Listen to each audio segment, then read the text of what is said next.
fleurs contre l'oubli. À l'occasion de la Toussaint, le collectif Mort de rue invitait les Grenoblois à fleurir les tombes de tous ces anonymes, parfois sans famille, morts dans la solitude et l'indifférence. Quand David rencontre Goliath, samedi le FCG affrontait les ogres clermontois. Score final 27 partout, une très belle opération pour des rugbymen grenoblois, tout sauf nul. Et puis plus que quelques heures avant le grand rendez-vous des amoureux de belles images et de sensations fortes, la 20e édition des rencontres Ciné-Montagne s'ouvre ce mardi. Bonsoir à tous, bienvenue dans ce JT du lundi 5 novembre 2018. Toutes les heures à partir de 18h10 pour faire le tour de l'actualité du Grand Grenoble. Il s'appelait Richard, Ahmed, Léa ou le Gros Mich. Sans domicile fixe ou indigent, ils sont morts dans la solitude et l'ignorance. C'est pour leur rendre hommage que chaque année, à la Toussaint, le collectif Mort de rue invite les Grenoblois à venir fleurir leur tombe. Une cérémonie émouvante dans le carré commun du cimetière du Grand Sablon qu'a suivi pour nous Mathias Araez. Été comme hiver, des personnes meurent dans la rue ou des conséquences d'une vie à la rue. Et cela depuis des années. En 2017, en France, 510 personnes ont trouvé la mort dans la rue. Parfois sans famille et sans revenus, ces défunts sont pris en charge par les pompes funèbres intercommunales. Au cimetière du Grand Sablon, c'est le carré 16, anciennement fosse commune, qui leur est attitré. Un collectif pour les morts de rue s'organise 2 fois par an, le 3 juillet et le 1er novembre, jour de la Toussaint, pour leur rendre hommage. Nous souhaitons faire prendre conscience aux gens qu'il y a des morts dans la rue, qu'il y a des indigents, des gens qui ne peuvent pas payer une concession et qui sont enterrés dans ce carré commun, qui sont oubliés. Ce sont des gens qui ont eu des vies, qui ont été sans doute chaotiques. Et c'est très important qu'il y ait en cette journée pour les personnes qui sont mortes, qu'il y ait pour eux aussi un instant de pensée et un instant de présence de gens qui en fait ne les connaissent pas forcément, mais en tout cas ils ne sont pas oubliés. Lutter contre l'oubli en déposant une fleur.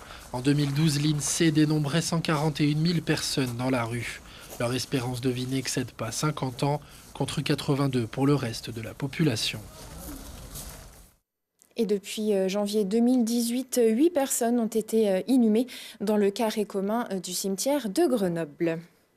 Le chiffre est alarmant en France. 5 millions de personnes vivraient avec moins de 855 € par mois. C'est l'Observatoire des inégalités qui le révèle dans son dernier rapport. Parmi elles, près de 2 millions touchent le RSA, le revenu de solidarité active.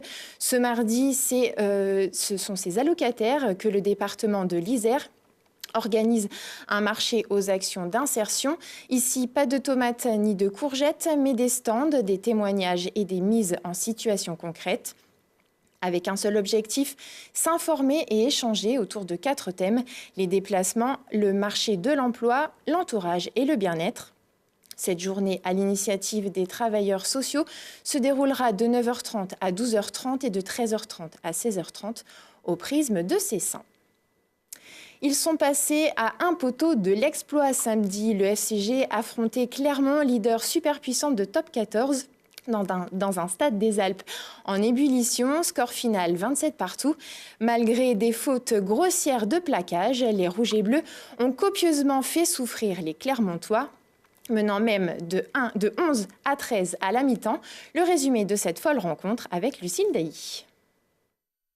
On la remontre quand même, car elle fait tellement causer cette pénalité de la gagne sur la Sirène qui vient échouer sur le poteau et priver le FCG de l'exploit. L'exploit de battre le monstre clermontois, le leader de top 14, qu'un univers sépare du promu grenoblois, entendait-on avant le match. Eh bien non, Grenoble a fait jeu égal, match nul 27-27. Très peu d'équipes feront aussi bien. Alors oui, le FCG est déçu, mais il peut sourire. C'est un gros sourire, même si on sait qu'on aurait pu faire mieux, on aurait pu peut-être basculer sur certains détails, mais c'est très, très positif. Des détails, car s'il manquait certains internationaux chez l'adversaire, Grenoble a bel et bien rivalisé avec une grosse équipe de Clermont, qui doute, comme bâillonné par le tempérament des Rouges et Bleus. Le score ne décolle pas jusqu'à cet essai de Filou, marqué par un pilier grenoblois opportuniste à la demi-heure de jeu. De retour des vestiaires, Clermont se rebiffe et dégaine ses cartes maîtresses. Des joueurs surpuissants contre qui on ne peut pas grand-chose. C'est sûr que c'est des joueurs qui sont très toniques et qui sont très forts. Donc je dirais pas un sentiment d'impuissance. Peut-être qu'on a mal défendu. Je ne sais pas si on a bien fermé les intérieurs. Faut voir. Malgré tout, Grenoble s'accroche, réplique par sa mêlée redoutable et par sa volonté. Taoufa marque, le FCG recolle, défie Clermont jusqu'au bout. La faute à pas de chance laisse le compteur à égalité, mais rend au club sa fierté. Fier de mes joueurs, ils n'ont pas peur de tenter les choses, donc une fois de plus, c'est notre ADN. Et donc voilà, on est à net prouvé, donc c'est ça qui est le plus important. Je leur ai dit chapeau, parce que c'est pas n'importe qui est capable de déployer 30 temps de jeu pour aller chercher la pénalité de la gagne. C'est franchement une belle équipe. Une belle équipe qui gagne de la confiance, mais qui sait que le maintien est lui loin d'être gagné dans ce diable de top 14.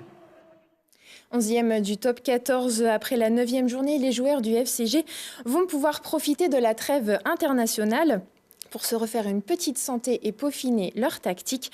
Prochain match le 24 novembre sur la pelouse des Parisiens du Racing 92. Et 1 et 2 et 3-0, c'est sur un score digne d'une Coupe du Monde que les footballeurs grenoblois se sont imposés samedi sur la pelouse d'Orléans face à un adversaire qui est resté sur 6 victoires consécutives en Ligue 2. Le GF38 n'a pas tremblé, les ingrédients du succès, une performance très aboutie et un Florian Sotoka impérial, auteur d'un doublé. Ajoutez à cela un pénalty de Youssouf M. Changama à la 60e minute. La messe était dite, les hommes de Philippe Inchberger réintègrent donc le top 5 de la Ligue 2. Une victoire qu'il faudra confirmer vendredi face à l'AC Ajaccio, à domicile cette fois. Un grand bol d'air pour les brûleurs. Vendredi, les hockeyeurs grenoblois ont retrouvé le chemin du succès face au Gothique d'Amiens.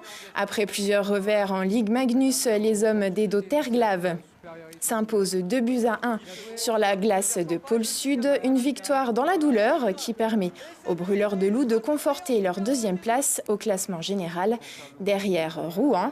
De quoi profiter de la trêve internationale plus sereinement avant de se déplacer à Nice le 13 novembre prochain.